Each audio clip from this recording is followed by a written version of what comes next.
Olá, bom dia para você que nos acompanha, seja muito bem-vindo. São 10 horas da manhã pelo horário de Brasília e a partir de agora você confere as principais notícias desta terça-feira. São Paulo registrou nesta madrugada a temperatura mais baixa do ano. Os termômetros chegaram a marcar 15,7 graus na estação do Mirante de Santana. Rio de Janeiro, Vitória e Belo Horizonte também tiveram as madrugadas mais frias de 2022. A capital mineira foi a mais fria da região e do país, com o termômetro chegando a 13,3 graus Celsius. Agora vamos juntos, ao vivo, até a Praça da República. Que sol lindo, né, gente? Nesse momento, a capital paulista registra 19 graus e a máxima pode atingir os 24 graus. De volta aqui comigo, agora vamos falar das chuvas que atingiram Petrópolis, na região serrana do Rio de Janeiro. Hoje, os bombeiros retomaram as buscas pelos desaparecidos. Segundo os bombeiros, pelo menos 5 pessoas morreram durante as chuvas neste fim de semana e outras 4 seguem desaparecidas. A chuva forte que atingiu Petrópolis provocou 250 ocorrências de deslizamentos, atingindo casas e ruas em 19 localidades da cidade. Os dados foram divulgados pela Prefeitura. O índice que mede o volume de chuva chegou a 534 milímetros em 24 horas, o que também provocou inundações de ruas, arrastou carros, lixo e tudo que tinha pela frente. Ao longo da nossa programação, você confere mais atualizações sobre este assunto. E olha, as causas da abertura da cratera que engoliu um carro em São Paulo ontem ainda são investigadas. O buraco se abriu nesta segunda-feira na entrada de uma oficina que fica na Avenida Eliseu de Almeida, na zona oeste de São Paulo. Ele engoliu o veículo no momento em que um dos proprietários da oficina mecânica manobrava o carro para entrar no estabelecimento. O condutor saiu praticamente ileso, com a ajuda de escadas. Os moradores da região informaram que estão há 5 dias sem água e que já haviam comunicado à Sabesp. A mecânica que fica ao lado também precisou ser interditada por riscos de desabamento. Agora uma prestação de serviço para você aí de casa. A Receita Federal já recebeu mais de 5.800.000 declarações do imposto de renda. É obrigado a declarar o imposto quem recebeu rendimentos tributáveis acima de R$ 28.559 em 2021. E também os contribuintes que receberam rendimentos isentos superior a R$ 40.000 no ano passado. Ao todo, o fisco espera receber 34 milhões de declarações. E atenção, o prazo para enviar o documento sem multa termina em 29 de abril. Agora um balanço do conflito no leste europeu.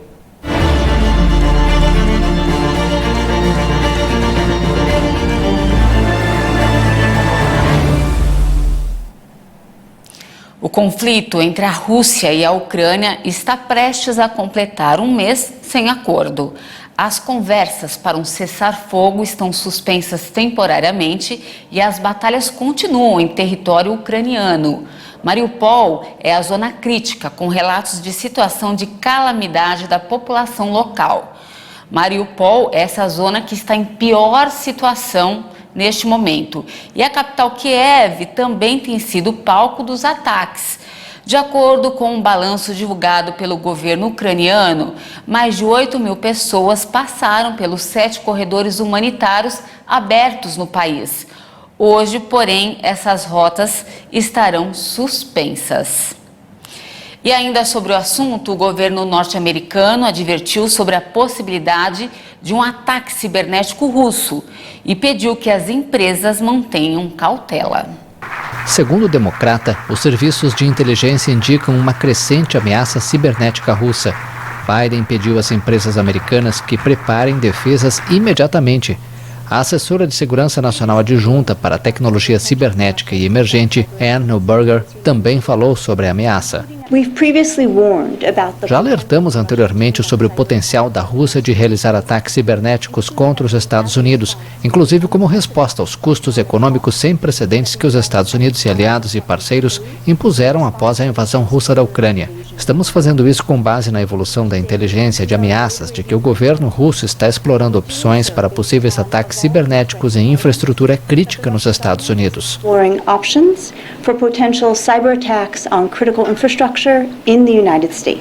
O governo americano destacou que continuará utilizando todas as ferramentas para dissuadir, interromper e, se for necessário, responder aos ataques cibernéticos contra a infraestrutura crítica, mas ressaltou que a maioria da infraestrutura crítica no país é de propriedade e operada por entidades privadas, as quais não se pode obrigar a tomar medidas específicas de segurança cibernética. O aeroporto de Guangzhou, o destino final do voo, que caiu nesta segunda-feira na China, recebeu parentes dos passageiros e da tripulação. Ao todo, 132 pessoas estavam a bordo. Este pode ser o acidente aéreo mais mortal do país desde 1994. O avião da companhia China Eastern Airlines tinha 132 pessoas a bordo, sendo 123 passageiros e 9 membros da tripulação. Horas após o desastre, ainda não havia um número de mortos, mas com base nas circunstâncias do acidente, parecia improvável que alguém tivesse escapado com vida. O presidente chinês Xi Jinping declarou estar comovido e pediu uma investigação para que sejam determinadas as causas do acidente o quanto antes. A queda brutal de 8.000 metros pode representar o acidente aéreo mais mortal no país desde 1994. Dos Estados Unidos, a Boeing, fabricante da aeronave, disse que está tentando reunir mais informações. Em Wall Street, as ações da empresa chegaram a cair 5,6% ao meio-dia, se recuperaram e fecharam em queda de 3,59%, negociada a quase $186. E antes de encerrar, um pouco de história. O Egito descobriu 5 tumbas em bom estado. Elas foram construídas para os altos funcionários da região de Saqqara, que é a capital do antigo reino dos faraós. Vamos ver. As estruturas estavam em bom estado e foram erguidas para altos funcionários na necrópole de Mênfis. Os 5 túmulos foram descobertos por arqueólogos egípcios, a nordeste da pirâmide do rei Merenhe I, que governou o Egito por volta de 2270 a.C. De acordo com o Ministério do Turismo e Antiguidades do Egito, os túmulos continham os restos mortais de altos funcionários. Na abóbada de um deles, chamado de Iri, as escavações trouxeram à luz um sarcófago em pedra calcária e decorações coloridas representando cenas funerárias, incluindo mesas de oferendas, os 7 olhos e a fachada de um palácio. Dos outros 3 túmulos, 2 de 7 metros de profundidade, pertenciam a 2 mulheres, uma das quais era a única encarregada de embelezar o rei, e ao sacerdote Pepi Nefani, e o último dedicado a Enu, mordomo da Casa Real.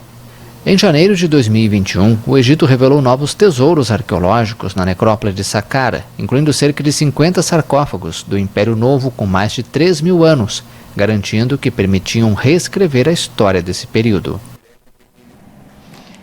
Por enquanto é isso, mas eu volto às 11 da manhã falando sobre o mercado de livros digitais que tem conquistado clientes de todas as idades nos últimos 2 anos. É daqui a pouquinho, você não pode perder e eu espero você. Até mais!